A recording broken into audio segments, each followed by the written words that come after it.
Chapter 31. Blood and Chaos. The Bratva lieutenant's gun rose. I didn't think, didn't calculate. My body simply moved. I crossed the distance between us in 3 strides, my dream angel-enhanced speed turning the world into a blur of motion. My clawed hand caught his wrist as the weapon discharged, redirecting the muzzle toward the sky.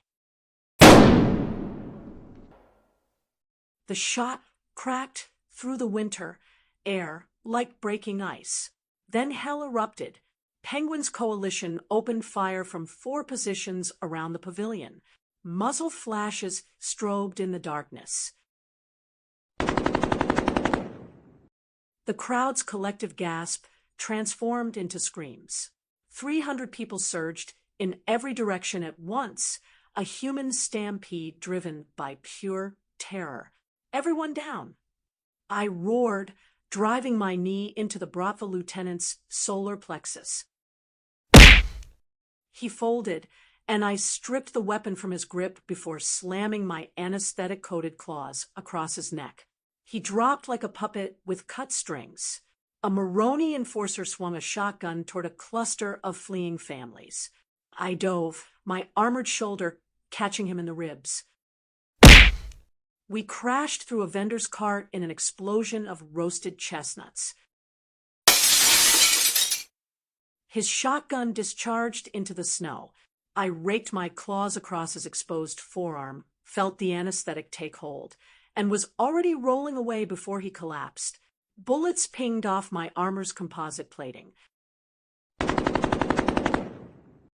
The impacts felt like hammer blows, each one driving the breath from my lungs. I grabbed a fallen table, using it as a shield while scanning desperately for the shooters. A Bratva gunman crouched behind the pavilion's eastern column. I hurled my grappling gun like a throwing knife. The metal cylinder caught him in the temple with a sickening crack. Too slow. I was too slow. A young mother stumbled, her toddler wailing in her arms. A Moroni thug raised his weapon toward them. I couldn't reach them in time. The distance was too far, the angle too wide. The dream angels stirred in my chest, that crystalline presence offering power I couldn't afford to use. Not again. Not after what it cost me last time. I threw myself forward anyway, purely human, purely desperate. The gun fired.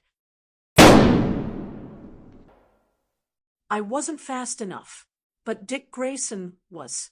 Nightwing materialized from the darkness like a blue and black phantom, his Eskrima stick deflecting the gunman's arm a split second before the trigger pull.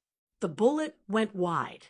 Dick's follow-up strike, a perfect spinning back kick from his circus training, sent the thug sprawling.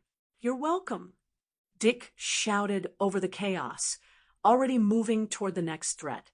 "The power plant. I started. Selena's got it." He vaulted over a fleeing couple, landing in a crouch beside me. "Bruce sent me here when your comm went dark. Said you'd need backup." Of course Bruce had. Even without comms, the old man could read a tactical situation better than anyone alive. A hail of gunfire forced us both behind an overturned concession stand.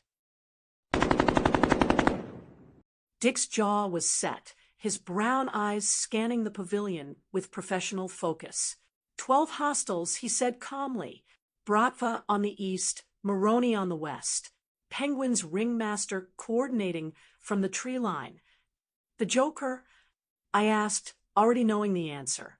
Dick's expression darkened. "Gone."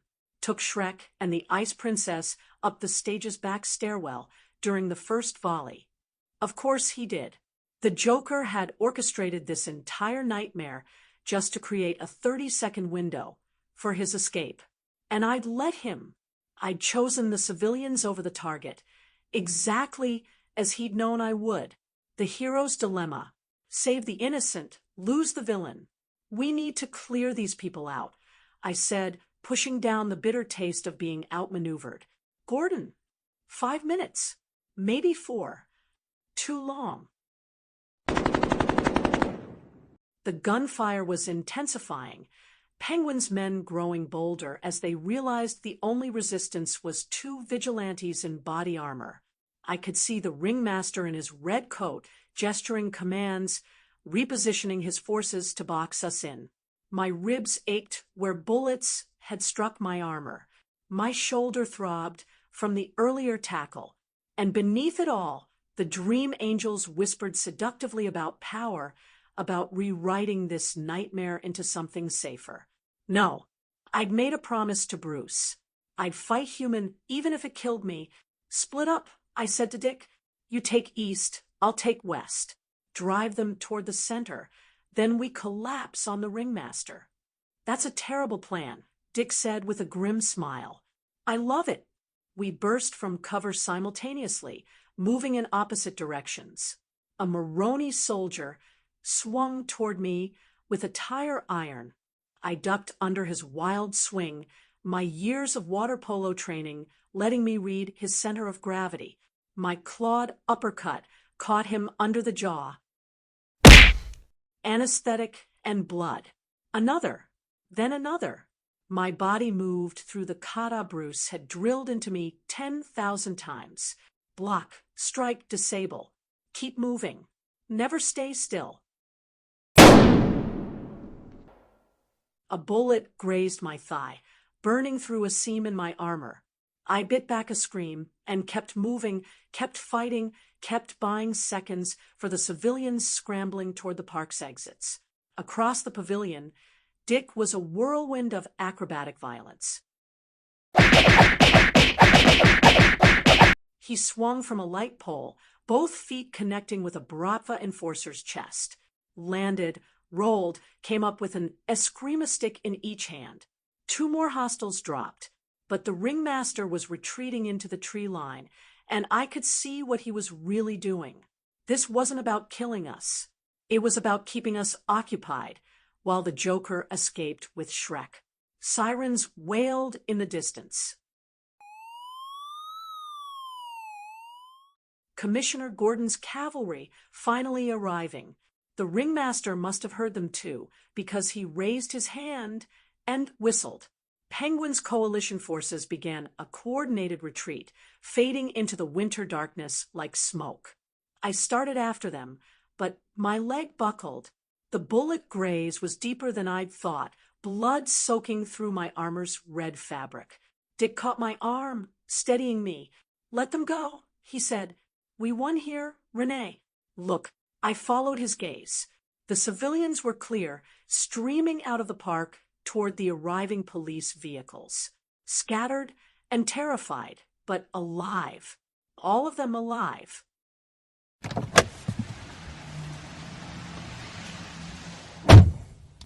Gordon emerged from his cruiser, his gray mustache bristling as he surveyed the wreckage. His eyes found mine across the chaos, and he gave a single nod of acknowledgement before barking orders at his officers. Dick squeezed my shoulder. You made the right call. Maybe, but as I stared at the dark tree line, where the Joker had vanished with Max Schreck, I couldn't shake the feeling that I'd just played exactly the role the Clown Prince had written for me. And somewhere in the city, he was laughing.